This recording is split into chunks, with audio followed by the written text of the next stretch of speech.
자, 오늘은 균형의 사도 요한이라고 하는 주제로 말씀을 시작하겠습니다. 우리나라의 이 국가 기관 중에 이런 기관이 있지요. 국가균형발전위원회라고 하는 기관이 있습니다. 이 대통령 직속 기관이죠. 이 지금 기관 그 이름에서 보여주듯이 이 국가균형발전위원회의 그 설립 목적은 한 가지죠. 그게 뭐냐 하게 되면 지역 간의 불균형을 해소하자라고 하는데 있다라고 하는 거죠. 그러니까 지역마다 다 이렇게 균형 있게 발전을 하는 것이 좋다. 제 생각을 해서 균형발전위원회가 만들어져 있어요. 균형이라고 하는 말, 얼마나 좋은 말입니까? 이 균형이 잡혔다. 이 균형. 이 균형이라고 하는 말을 이제 사전적으로 이렇게 설명을 해보면 어느 한쪽으로 기울거나 치우치지 아니하고 그런 상태를 말한다. 이렇게 얘기를 했어요. 그러니까 사람이 그러니까 살다 보면 어느 한쪽으로 이렇게 치우치는 경우가 있어요. 그래서 이렇게 보면 또 먹는 것도 자기가 좋아하는 것만 또 먹고 또 사람 좋아하는 것도 항상 자기가 좋아하는 사람만 이렇게 만나고 가만히 생각을 해보면 그게 좋은 것 같기도 하면서 이제 또 그 위험한 그런 요소가 내포가 되어 있구나 하는 것을 우리가 알게 되는 것이죠. 그러니까 음식도 골고루 먹어야 되는데 자기가 좋아하는 음식만 먹으면 안 되는 것이죠. 그리고 우리가 이 사람을 사귈 때도 마찬가지죠. 특히 교회 안에서는 이렇게 좋아하는 사람끼리 이렇게 모이면 안 된다라고 하는 것이죠. 그래서 이 나라가 이 지역을 균형 있게 개발을 해 나가야 된다라고 하는 것 못지않게 우리 믿음 생활, 우리 또 이렇게 균형 있는 생활을 하는 그런 훈련이 필요하다라고 하는 것이죠. 저는 이 요한을 한마디로 그 요한이 어떤 사람입니까? 라고 질문을 한다고 하면 오늘 제목대로 어떤 분들은 뭐 사랑의 사도다, 사랑의 사도다, 뭐 이렇게 얘기하는 경우도 있고 진리의 사도다 등등 여러 말로 이제 설명을 하는데 저는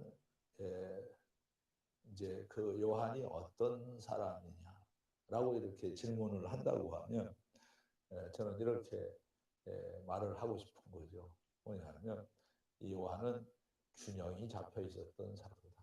그래서 균형의 사도, 밸런스가 있었던 사람이다 라고 하는 것이죠.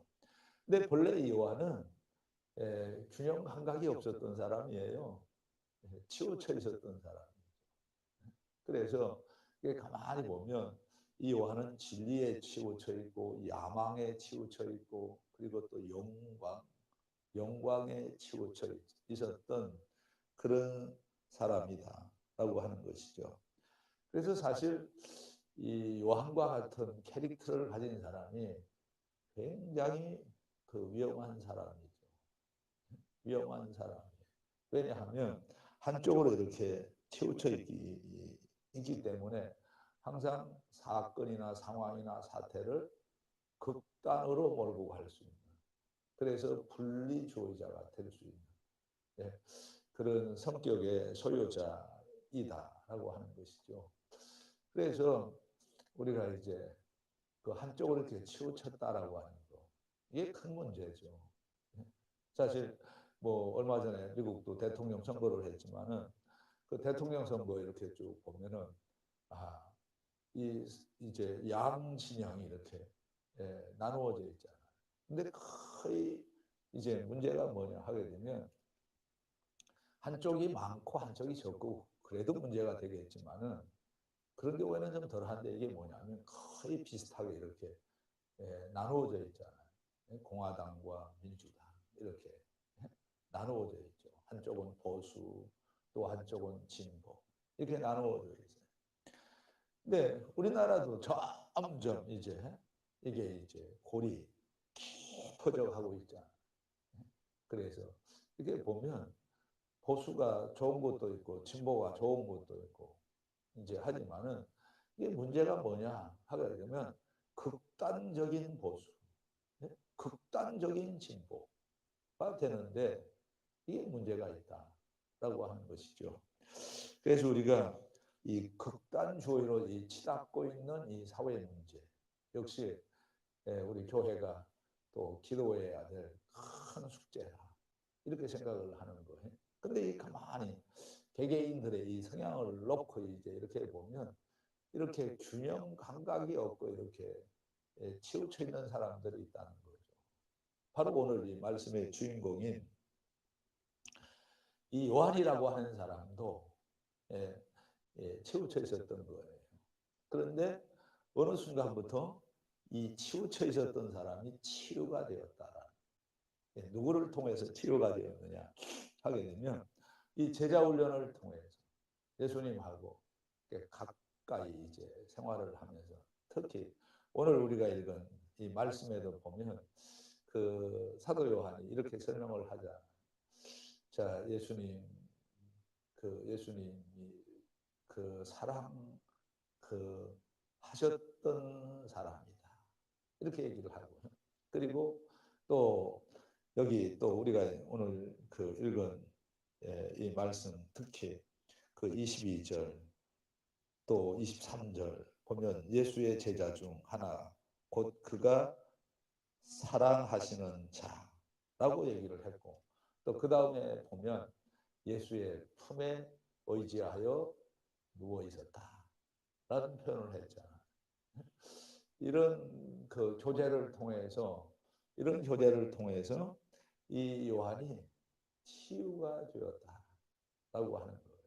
그래서 치우쳤던 사람이 이제 그 치유가 됐는데 자 크게 이제 보면 어떤 면에 있어서 균형을 갖게 되었느냐 하게 되면 첫째는 진리와 사랑 사이에 균형 감각이 생겼다라는 거예요. 진리와 사랑이라는 거죠.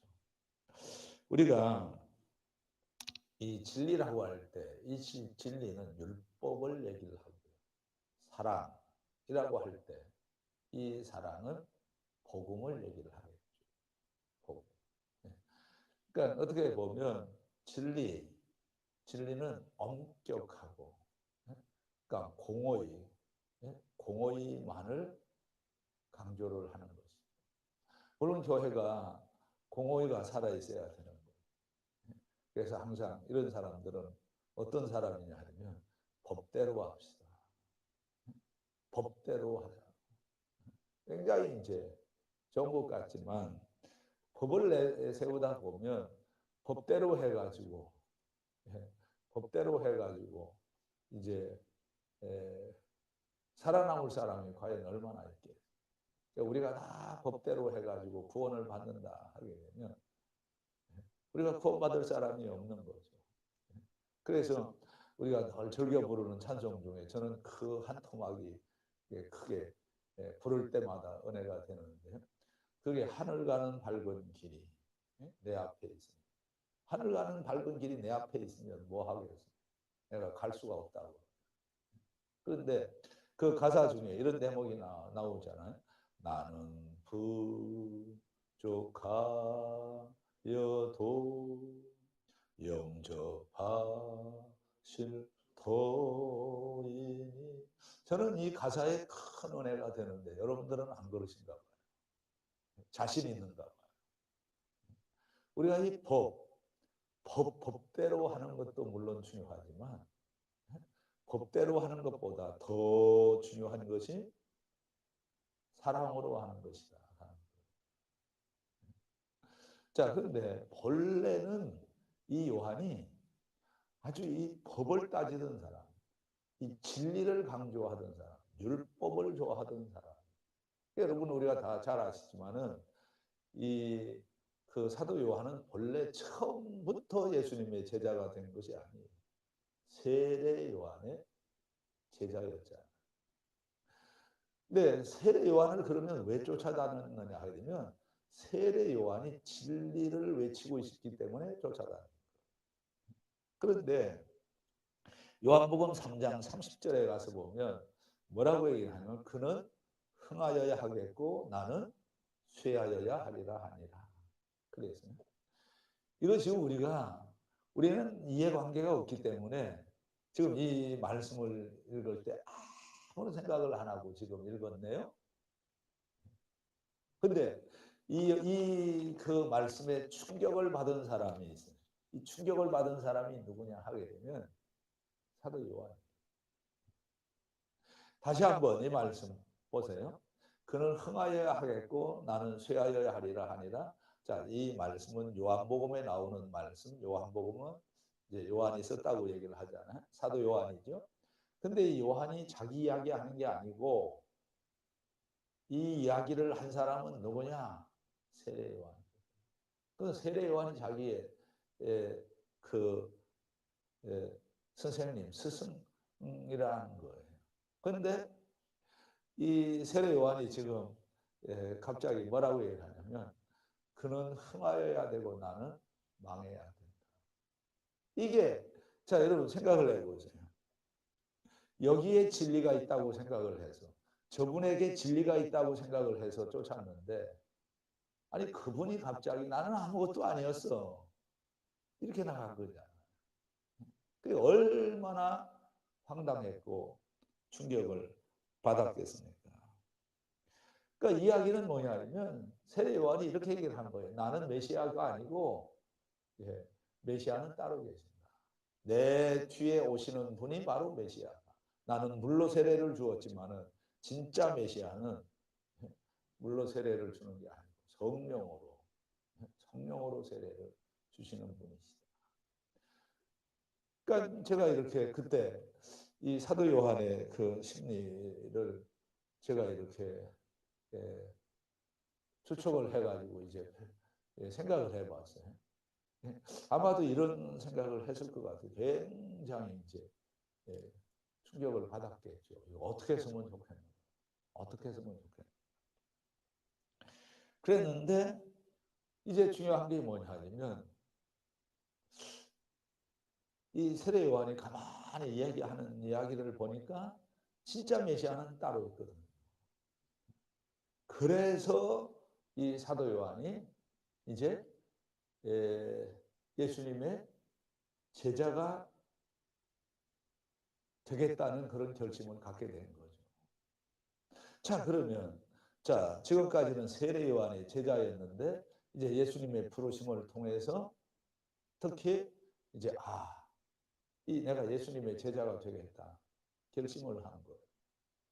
이걸 우리가 무슨 갈아타기니 무슨 배신을 했느니 뭐 이렇게 생각하면 안 되고요.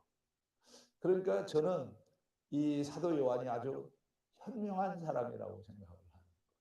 뭐냐면 지금 생각을 해보세요. 이 세례 요한을 개인적으로 숭배를 지금까지 쭉 해왔다 하게 되면 세례 요한을 떠날 수가 없는 거죠.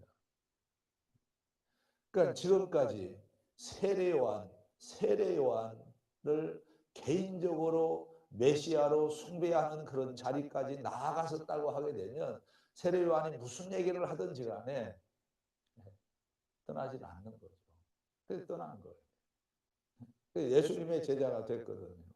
그럼 이건 뭘 얘기를 하냐 하면 이 사도 요한은 그러니까 이 개인 숭배를 한 사람이 아니라 진리를 추구하고 진리를 쫓았던 사람이다라고 하는 거. 그걸 얘기를 하는 거예요. 가만히 보면 이단에 빠지는 사람들의 특징이 뭐냐? 뭐 이단 교주에 대해서 뭐 계속 매스컴이나 뭐 이런 걸 통해서 아무리 그걸 밝혀내도요. 그 사람들은 옴짝달싹 안 하는. 왜 그러냐? 그 사람들은 진리를 쫓는 사람들이 아니고 한 개인을 숭배하고 있기 때문에 그렇다. 라고 하는 것이거든요. 그런데 좀 위험스러운 그런 이야기지만 우리 한국 교회는 뭐 이단 교회가 아니 뭐 이단이 아니더라도 이 대형 교회, 많은 교회 이런 교회들은 이단 목사님 개인을 숭배하는 성향도 없지 않아서 문제가 되는 거예요. 없지 않아서 문제가 되는 거예요. 그런 점에서 보면 저는 이 사도 요한과 같은 아주 똑똑한 그런 이 제자들이 있다고 하는 것이 이게 얼마나 다행스러운 일인지 모른다라고 하는 거거든요. 자, 보세요. 이 사도 요한이 얼마나 이 진리에 대해서 이제 갈급해 했었느냐 하게 되면, 자, 요한복음 안에서는 진리라고 하는 말이 25번 나오고요. 그리고 요한이 쓴 서신서에 보면 진리라고 하는 말이 20번. 그래서 양쪽을 다 포함하게 되면 45번이 나오는 거예요. 그러니까 이렇게 자주 이제 이 요한이 진리라고 하는 말을 썼다는 것을 보면 그 사람이 그만큼 진리에 치우쳐 있었다는 이야기예요.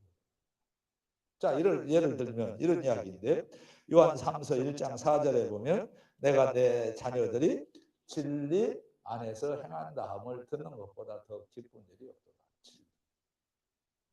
진리에 대한 이야기를 하자. 그리고 또 요한 1서 2장 4절인데요. 그를 아노라 하고 그의 계명을 지키지 아니하는 자는 거짓말하는 자요 진리가 그 속에 있지 아니하되. 진리. 이 진리라고 하는 말을 이렇게 많이 쓰고 있어요. 자, 요한 1서 1장 6절에도 만일 우리가 하나님과 사귐이 있다 하고 어두움에 행하면 거짓말을 하고 진리를 행하지 아니함이거니와. 이게 진리라는 말. 요한 1서 1장 8절 만일 우리가 죄가 없다고 하면 스스로 속이고 또 진리가 우리 속에 있지 아니할 것이요. 진리가 있어야 돼요. 그러니까 사람 쫓는 사람이 아니라 사람 쫓는 성도가 아니라 진리를 쫓는. 그래서 요한복음 6장 68절에 보면 너희들도 갈 것이냐라고 이렇게 얘기를 했을 때 이게 오늘 이제 3부 예배 때 제가 준비한 내용인데 이렇게 얘기를 하는 거예요. 베드로가 아주 중요한 이야기를 합니다. 자, 이 사람 저 사람이 다 이제 예수님을 떠나고 오셨거든요. 그러니까 떠나는 모습들을 보면서 예수님께서 이제 제자들에게 직설적인 질문을 하게 되죠. 너희들도 떠날 거냐? 얘기를 한 거예요. 그때 베드로가 아주 중요한 말을 하잖아요. 영생의 말씀이 죽게 있는데 우리가 어디를 떠나겠습니까? 그러니까 진리를 쫓는 사람이 되어야지 사람을 쫓는 사람이 되어서는 안 된다라고 하는 거예요. 그러나 오늘 말씀의 내용이 뭐냐 하게 되면 진리는 율법적으로 치우칠 수가 있는 거예요. 그래서 이 진리가 사랑 안에서 표현이 되지 못하게 되면 사람을 살리는 진리가 아니라 사람을 죽이는 진리가 되는 것이다 라고 하는 것이죠. 제가 지난 금요일 날 아주 충격적인 그 질문을 받았습니다. 제가 가르치는 학생인데 대학원생인데 질문을 했어요. 자, 제가 이렇게 질문을 하면 어떻게 대답을 하실지 저도 궁금해요. 자, 오늘 우리가 읽은 말씀에 보면 가룟 유다 얘기가 뒤에 가서 나오잖아요. 이 치우친 사람이죠.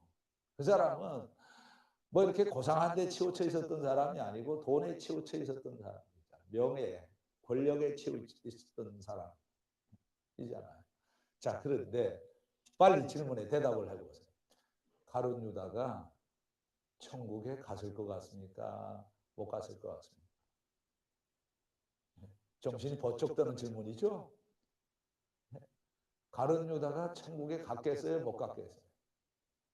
여기 계신 분들은 대부분 다 100%가 천국에 못 가야 마땅하다라고 생각을 하잖아. 그런데 이번 학기에 우리 학교에서 이제 강의하셨던 어느 교수님이 조직신학을 전공하신 분인데 이렇게 강의를 한 거예요.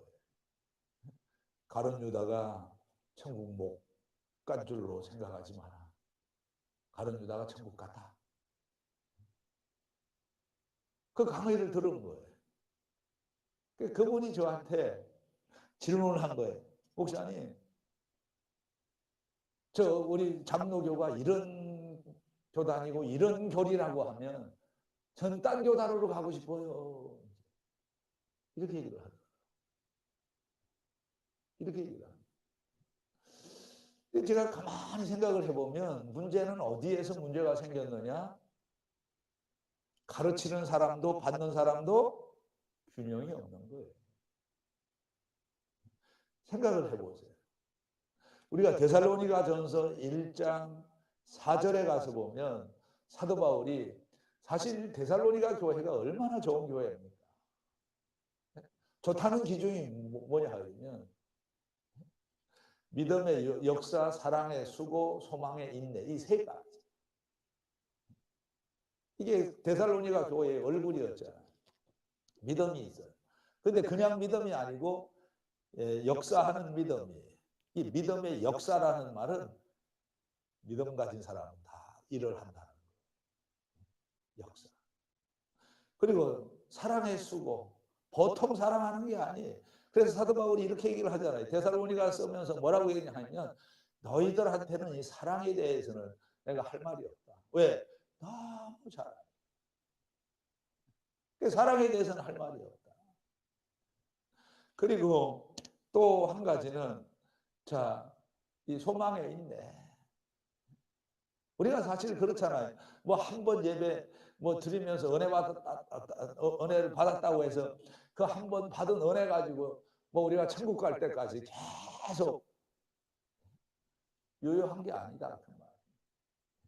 그러니까 우리가 얼마나 이제 그 교회 생활도 좋을 때도 있고 안 나쁠 때도 있고 그렇잖아요. 어떨 때는 예배가 감격적인 예배가 되는 듯 하지만은 또 어떨 때는 또 밋밋하고 또 그럴 때도 또 많이 있잖아요. 근데 생각을 해보세요. 생각을 해요. 그러니까 우리가 좋을 때가 얼마나 있습니까? 사실 우리가 하루하루를 이렇게 살면서 컨디션을 가지고 얘기를 한다고 해줄 때도 컨디션이 좋을 때보다는 컨디션이 안 좋을 때가 더 많지 않나 그런 생각을 하는 거죠. 그래서 믿음 생활을 잘 하려고 하게 되면 잘 견디는 훈련을 해야 되는 거예요. 그러니까 이 데살로니가 교회가 이렇게 세 가지를 다 가지고 있어요. 믿음의 역사, 사랑의 수고, 소망의 인내 이 세 가지를 다 가지고 있으니까 사도 바울이 뭐라고 얘기를 했냐 하면 너희의 택함을 내가 아노라 이렇게 얘기해요. 너희의 택함을 내가 아노라. 이 말씀은 뭐냐 하면 너희들이 그렇잖아요. 예수님 말씀을 하셨잖아요. 누가 구원받는 사람이냐 하면 믿음의 열매를 보면 그 사람을 안다. 그 사람을 안다. 그러니까 이 사도 바울은 이 세 가지가 바로 이 구원받는 열매라고 생각을 해가지고 이렇게 쓴 거예요. 너희의 택하심을 내가 안다. 이렇게 얘기했거든요. 근데 또 민감한 신학자들이 비판을 하는 거예요. 뭐라고 비판을 하냐면 사도 바울이 너무 지나친 이야기를 했다. 왜냐? 아무리 탁월한 사도라 할지라도 구원의 문제는 절대적인 하나님의 주권 아래에 있기 때문이다. 우리는 누가 구원을 받고 누가 구원을 받지 못할 사람인지 우리는 할 수가 없는 거예요. 자, 그러면 이제 핵심적인 그런 질문으로 돌아와서 다시 한번 질문을 해볼까요? 가룟 유다가 구원을 받았겠어요? 못 받았겠어요?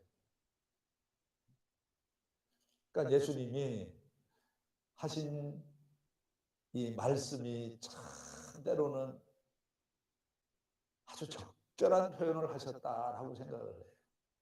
이런 대답을 하실 때가 있죠. 그것은 너희가 할 바가 아니다. 그것은 너희가 할 바가 아니다. 왜? 아무리 우리가 무슨 공부를 많이 하고 뭐 성경을 연구하고 한다 한들 어느 누구도 너는 양이고 너는 염소다. 너는 알곡이고 너는 죽정이다. 말할 수 있는 사람은 아무도 없는 줄로 믿습니다. 그러니까 가르치는 사람도 균형이 없는 거예요. 어느 한쪽에 치우친 거예요. 왜냐하면 우리가 신학적으로 볼 때 그 선택 교리 중에 아주 중요한 교리가 하나 있거든요. 그게 뭐냐? 이 선택과 유기, 그러니까 성도의 견인, 칼빈의 5대 교리 중에 이 중요한 게 뭐냐? 성도의 견인! 절대로 하나님이 선택한 사람은 하나님이 안 버리시기 때문에. 그런 맥락에서 보면 가룟 유다 돈 받을 수 있겠네? 이렇게 보는 거예요. 근데 문제는 뭐냐?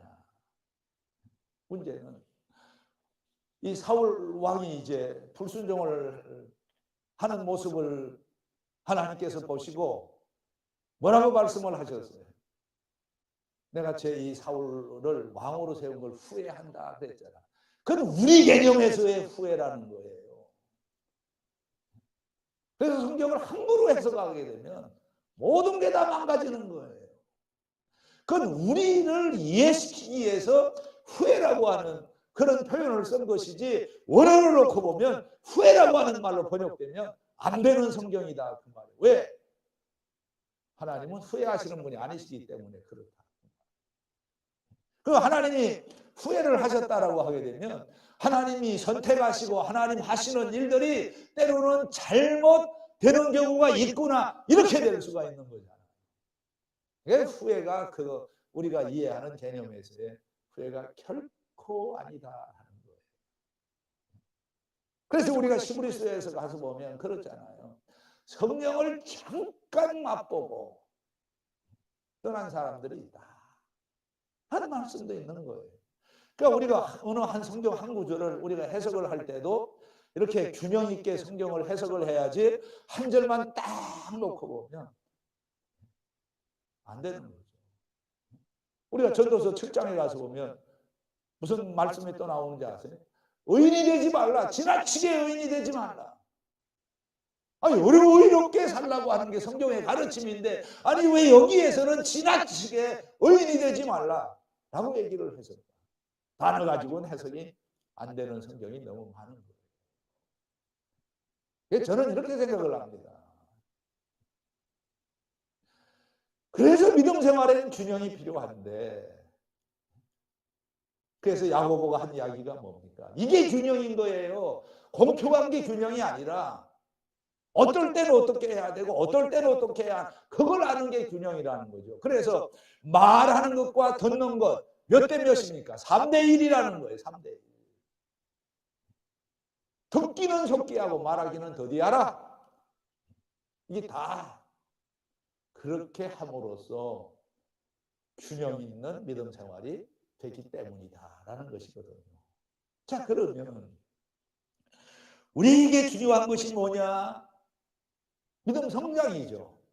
그러니까 믿음 성장하는 데 있어서도 이 균형이 없이는 절대로 건강할 수가 없다는 거예요. 한번 성경을 한번 봅니다. 자, 에베소서 4장 13절 말씀이죠. 자, 같이 한번 읽어봅니다. 시작. 우리가 다 하나님의 아들을 믿는 것과 아는 일에 하나가 되어, 자, 여기 보세요. 믿는 것과 아는 일에 하나가 되어. 또 균형의 문제를 얘기를 하는 거예요. 믿기만 해도 안 됩니다. 이렇게 얘기를 하게 되면 그건 또 무슨 이야기야? 이렇게 말할 수가 있잖아요. 믿기만 하면, 아무것도 모르고 믿기만 하면 맹종입니다. 순종이 아니에요. 그건 신비주의자가 되어버리는 거예요. 그래서 믿으려고 하게 되면, 자, 어떻게 믿어야 되느냐? 아는 것을 믿어야 되는 거예요. 하나님이 어떤 분이신지 하나님에 대해서 알고 하나님의 역사에 대해서 알고 믿어야 그게 진짜 믿음이라는 거예요. 그리고 또 문제는 아는 일에 하나가 되어 그랬어요. 아는데 믿지를 않아. 이것도 문제예요. 자, 보세요. 아는 건 많아요. 아는 건 많아. 오히려 제가 얼마 전에도 이제 이 다른 교회의 장로님들 이제 뭐 이런 분들하고 이렇게 조제를 했는데 이렇게 얘기하는 거 보니까 성경 이야기를 이제 쭉 했어요. 쭉 했는데 내가 들으면서 깜짝 놀랐어요. 왜냐하면 내가 아는 것보다 더 많아. 나는 지금까지 신학을 공부한 사람인데 이렇게 보니까 처음부터 끝까지가 성경 이야기를 하는 거예요. 대단하시다. 나는 정말 그런 분들이 필요하다고 생각을 해요. 그런데 아는 것만 있고 믿는 것이 없으면 아는 것이 믿음으로 호소가 되지 않게 되면 그건 병든 믿음. 알긴 아는데 믿음이 안 생기면 그건 신학이 아니라 디알라지가 아니라 그건 필라소피예요. 철학이 되어버린다. 여러분, 자, 신비주의자가 되고 싶습니까? 아니면 이렇게 철학주의자가 되고 싶습니까? 이거 아닌 거예요. 여기에 중요한 게 뭐냐? 균형이라는 거예요. 아는 것도 있어야 되고 믿는 것도 있어야 되는 거예요. 그래서 기도만 해도 안 되는 거예요. 기도하는 시간만큼 또 뭘 해야 되느냐? 성경을 읽어야 돼요. 성경을 읽는 시간만큼 기도해야 되는 것입니다. 그래서 우리가 이게 말씀과 성령의 이 균형 있는 그런 사람이 되는 것이죠. 다시 한번 13절을 한번 보세요. 다시 보세요. 믿는 것과 아는 일에 뭐가 되고요? 균형이 잡혀야 비로소 어떤 사람이 되느냐? 온전한 사람을 이루어 그리스도의 장성한 분량이 충만한 데까지 이르니. 이런 말들을 합니다. 박사 되면 목회 못한다. 박사도 여러 가지 박사가 있어요. 그러니까 특히 이 PhD 신학 분야 안에서 이 철학 박사가 되면 목회 못한다. 왜 그러냐면 믿음이 안 생기기 때문에 그렇다라고 하는 거예요. 근데 또 이게 문제는 또 뭐냐? 아는 건 없는데 또 소리는 큰 소리 또 치고 있어요. 이 한국 교회가 바로 이런 게 문제라는 거예요. 그래서 대형 교회가 욕을 먹는 이유는 바로 균형이 없기 때문에 그렇다고 하는 것이거든요. 그래서 보세요. 오늘 이 세 가지를 다 얘기해야 되는데 다 할 수가 없네요. 자, 보세요. 에베소서 4장 15절을 가서 보면 중요한 이야기가 또 나오죠. 자, 같이 읽어봅니다. 시작. 오직 사랑 안에서 참된 것을 하여 범사에 그에게까지 자랄지라. 그는 머리니 곧 그리스도라. 자, 이거예요.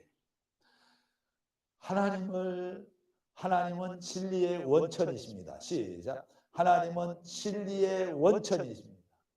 반면에 하나님은 사랑의 원천이십니다. 시작. 하나님은 사랑의 원천이세요.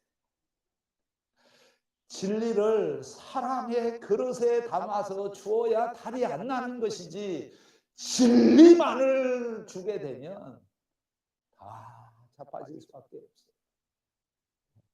그 율법대로 우리가 구원받을 사람 한 사람도 없기 때문에 그렇다라고 하는 거예요.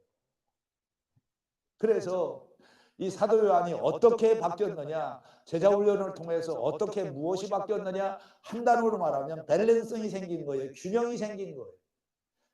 전에는 진리만을 외쳐왔지만 이제는 진리만을 외치는 사람이 아니라 진리를 어디에 담아서 외치는 거예요? 사랑하는 마음이 없으면 설교하면 안 됩니다. 사랑하는 마음이 있을 때 설교를 해야 되는 것이지. 사랑하는 마음이 하나도 없는데 이게 진리라고 해가지고 진리를 외치게 되면 그건 안 되는 거예요. 그래서 그 교회의 이 목회자가 제일 좋은 목회자는 어떤 목회자냐? 저는 진리를 가지고 있어야 있는 분.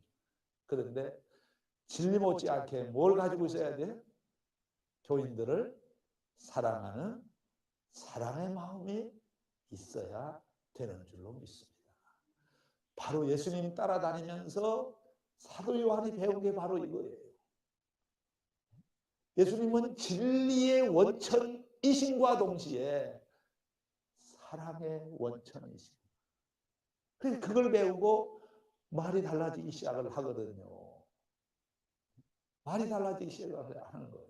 자, 그 내용을 요한 2서 1장 1절을 한번 보세요. 자, 같이 한번 읽어봅니다. 시작.